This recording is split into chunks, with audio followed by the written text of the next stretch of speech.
Selamat berjumpa kembali dalam program Sound Doctrine. Saya Pendeta Wanda Dumais dari Sydney, Australia. Maranatha, Tuhan Yesus segera datang. Saudara, saya ingin membahas hari ini tentang Kejadian 2 ayat 24 firman Tuhan. Sebab itu seorang laki-laki akan meninggalkan ayahnya dan ibunya dan bersatu dengan istrinya sehingga keduanya menjadi satu daging. Saudara, untuk membahas ayat ini dengan efektif, untuk mengeksegesis ayat ini dengan efektif, kita harus membacanya di dalam bahasa aslinya, yaitu bahasa Ibrani.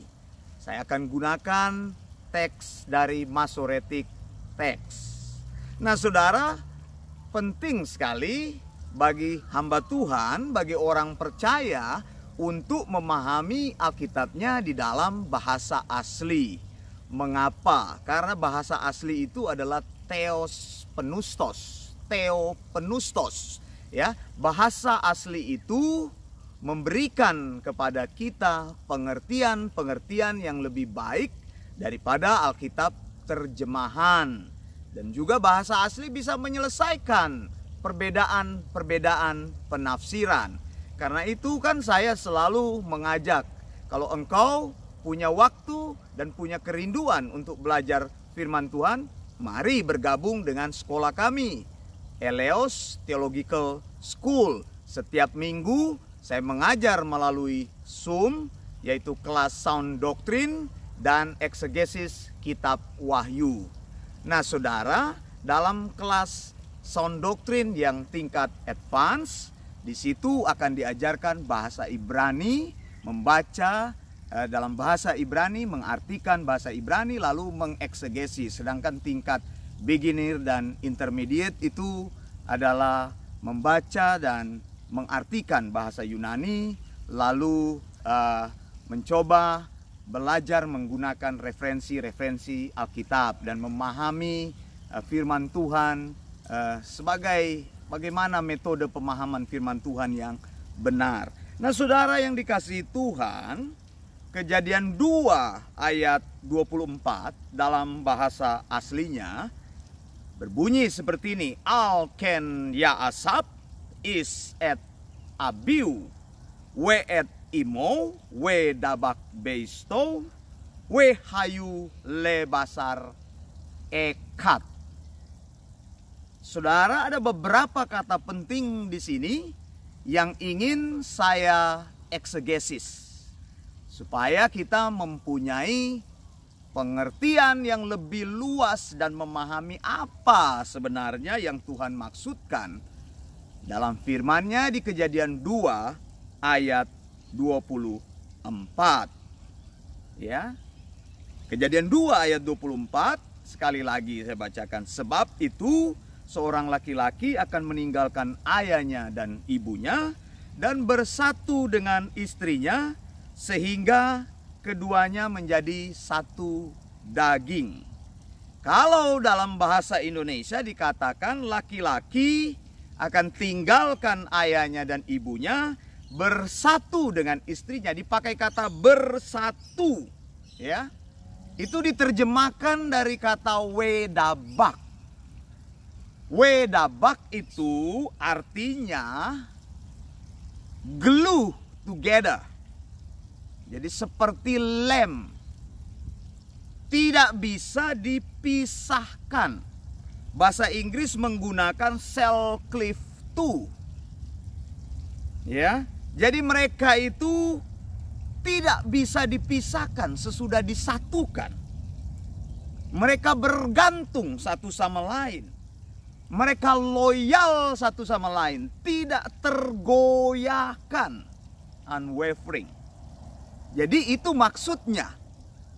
Kalau kita sekarang melihat ayat ini, Tuhan sedang bicara mengenai institusi pernikahan.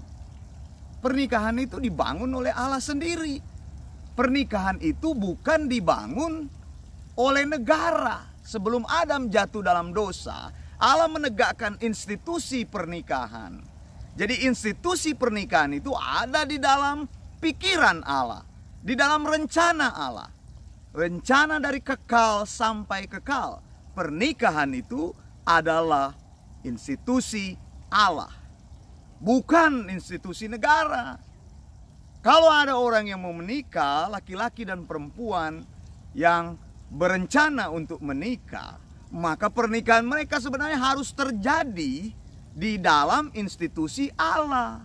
Mereka menikah di depan Allah, yaitu di depan jemaatnya.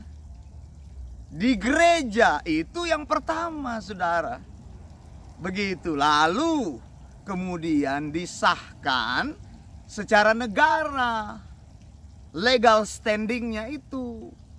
Karena ada hukum negara yang mengatur itu. Begitu. Jangan dibalik. Pernikahan itu tidak pernah dimulai oleh organisasi, dimulai oleh negara, atau dimulai oleh pikiran-pikiran manusia tertentu. Pernikahan itu muncul dari Allah sendiri. Jadi seharusnya orang menikah di depan Allah, di depan Tuhan dan jemaatnya. Ya, diteguhkan dulu di depan jemaatnya, baru kemudian dilegalkan secara hukum. Saudara yang dikasihi Tuhan, jangan dibalik kenyataan ini.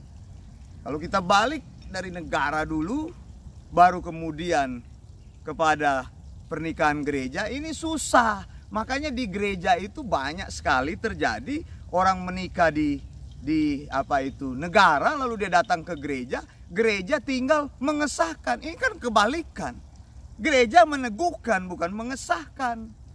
Begitu, pengesahannya di dalam pemerintah, begitu. Jadi bukan pemerintah yang meneguhkan, pemerintah yang mengesahkan.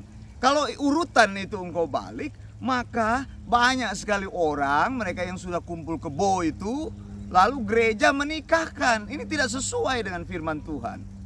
Jadi ingat baik-baik, pernikahan itu adalah institusi ilahi. Lalu tadi saya sudah bilang wedabak itu persatuan yang tidak bisa dipisahkan. Mereka bergantung satu sama lain, wedabak. Arti kata bersatu itu tadi.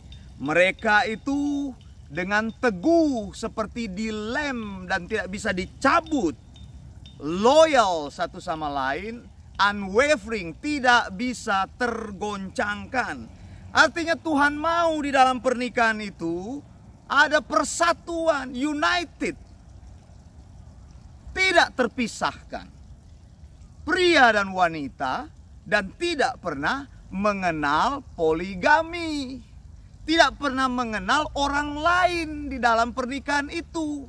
Laki-laki dan perempuan. Saudara, jadi pernikahan yang dimaksudkan dalam pikiran Allah itu laki-laki dan wanita itu bersatu, wedabak. Begitu. Bersatu secara jasmani.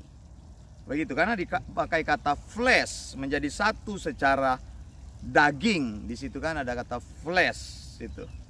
Kata daging, bersatu menjadi satu daging. Tidak bisa dipisahkan. Sebuah pernikahan itu adalah sebuah persatuan. Nah, Allah sendiri sudah ada di dalam pikirannya bahwa sebenarnya Allah tidak mempunyai rencana untuk cerai, saudara. Ini konsepnya. Perceraian itu tidak pernah muncul dalam pikiran Allah. Perceraian hanya muncul dalam pikiran manusia.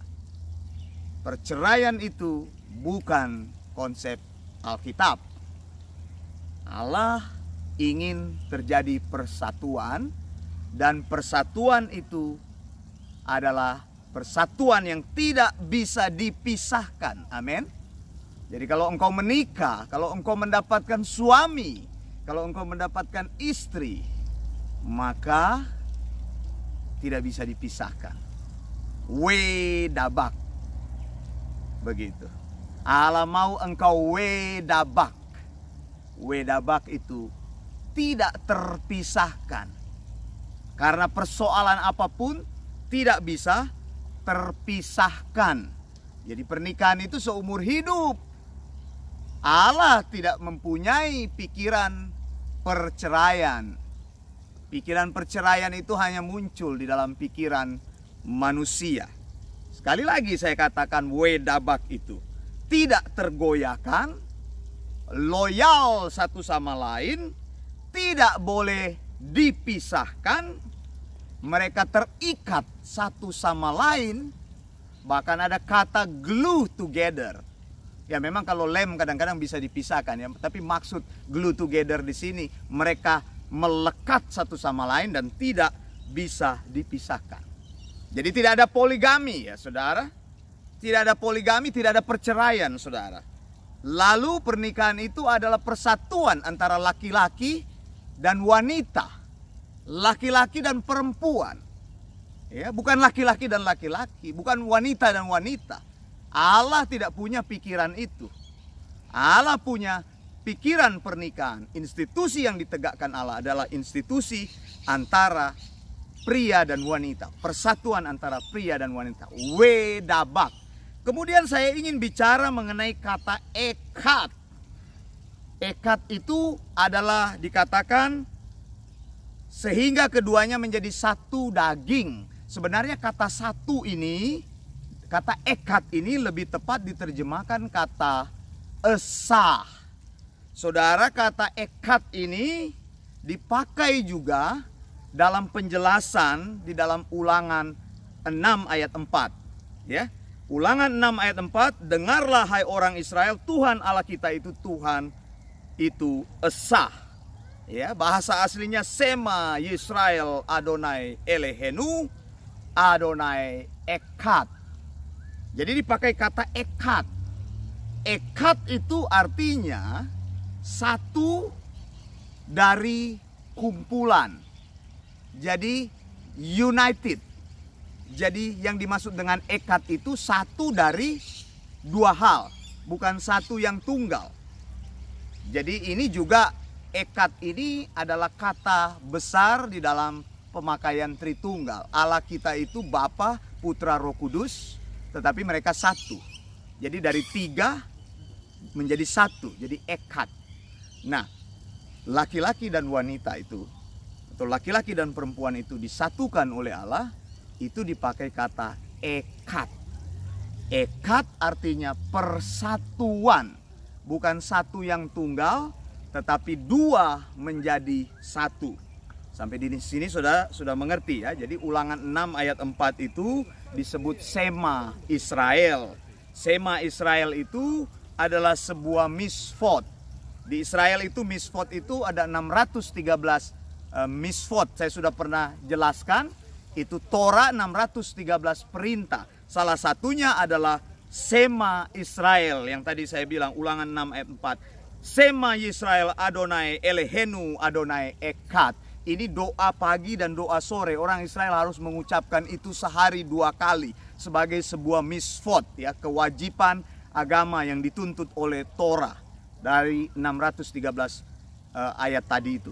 613 aturan. Nah, saudara, ekat itu jadi Allah menyatukan wanita dan pria itu satu dengan kata ekat. Ya, Ibrani menggunakan kata ekat itu satu itu ada dua, ada ekat sama yasid gitu. Yakid itu satu bilangan, tapi ekat itu gabungan. Jadi Allah mau kalau engkau sudah menikah, engkau menjadi satu antara engkau dan istrimu, antara engkau dan suamimu, dan tidak bisa terpisahkan lagi apapun yang terjadi. Amin.